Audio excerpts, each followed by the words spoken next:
My name is Jack Storty, and I am an emerging leader on the Colorado Juvenile Justice Delinquency Prevention Council. And I'm Joe Tomey, and I am the director of Colorado's Division of Criminal Justice in the state's Department of Public Safety. A reason for me, as one of the emerging leaders on the Juvenile Justice Council, to look at LGBTQ specific trainings was because I kept hearing the council speak about disproportionate minorities, and I noticed that LGBTQ populations weren't being discussed. And then I'd go to other councils that I also serve on, and they were all talking about LGBTQ population. And it seemed like the state of Colorado was trying to duplicate their work over and over and over again. And so I brought the information over to the Juvenile Justice Delinquency Prevention Council, and they got really excited, and they seemed to be interested in making a change, not only for themselves to be better providers, but also to create a better community for all of Colorado. The council really focuses on ways that they can help at a macro level.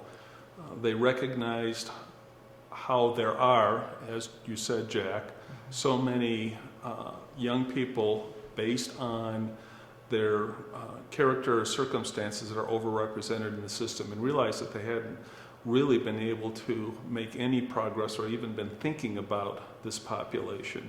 When Jack and other members of the Emerging Leaders Committee, which he represents today, came forward and said, this is a way you can make a profound difference in the way young people are treated with respect at a higher level in the state, and the issues are understood, the council recognized that as an obligation. The Emerging Leaders Group and Jack really helped them shape where they wanted to go, and they're incredibly satisfied to be making some level of assistance in this area across Colorado through this group.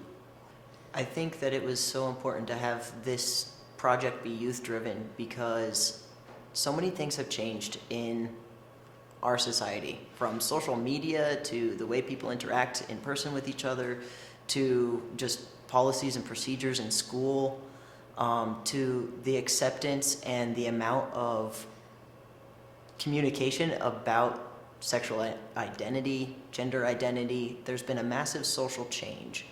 And to have youth on board saying, hey, this is what's going on. Hey, this is a new perspective.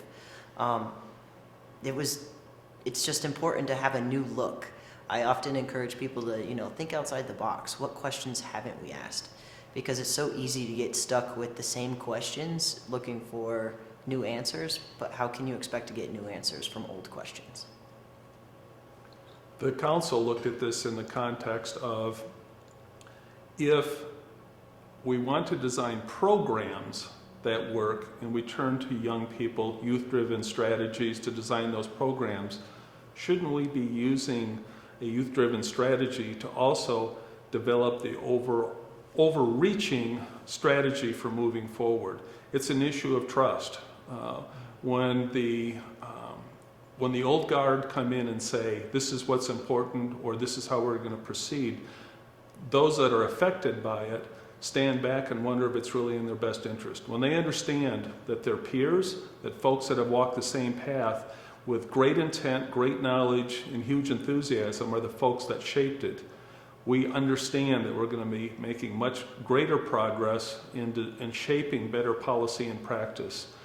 The council recognized that they wanted to do was empower and get out of the way and allow the emerging leaders to develop this, and it's been a great collaboration.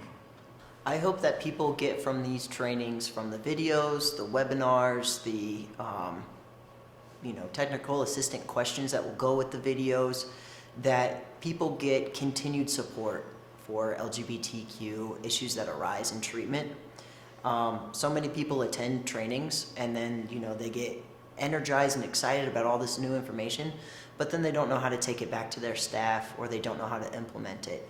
So hopefully throughout these multiple different segments, they're able to actually engage with the information and engage with the new knowledge that they've gained to honestly create change. Not just say, well, I attended training, therefore I've made change. It's no, how have we used those trainings to implement the change?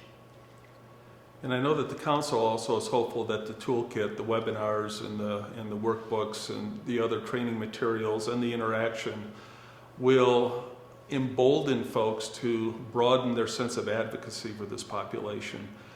So much is dependent on education, being able to understand how to help, and that's exactly what this toolkit will do. It allows those that participate in the training to have the skills, the understanding, and hopefully a little bit more compassion so that they're shaping their response to assist this population in a way they couldn't have just a few years ago. The work of this group comes out of the Council's Emerging Leaders Committee. The use of the term emerging leaders was developed a few years ago to describe the efforts of youth-guided energy in juvenile justice and delinquency prevention reform. The great irony is the term of the use of the word emerging when describing this group, when they really are the seminal leaders, when they really are pushing the envelope more than or equal to any other organization or committee or work group in the state, is phenomenal. To me, this is the work of our leaders, the council's leaders, to improve the state of Colorado. Personally, I'm stepping in front of you, sorry. I'm hopeful. We spend so much time spinning our wheels. There are some efforts that we've done in juvenile justice that for years we're making just little teeny steps towards our goals. The speed with which this initiative, this strategy, this toolkit, and this education is moving forward, my hope is that we're going to see a transformative way of thinking with this population in our state facilities, in private facilities, in community corrections and community juvenile justice programs right away. It's phenomenal. Something that I'm really excited about after this project is complete and soaring out into the community is that change will actually be implemented.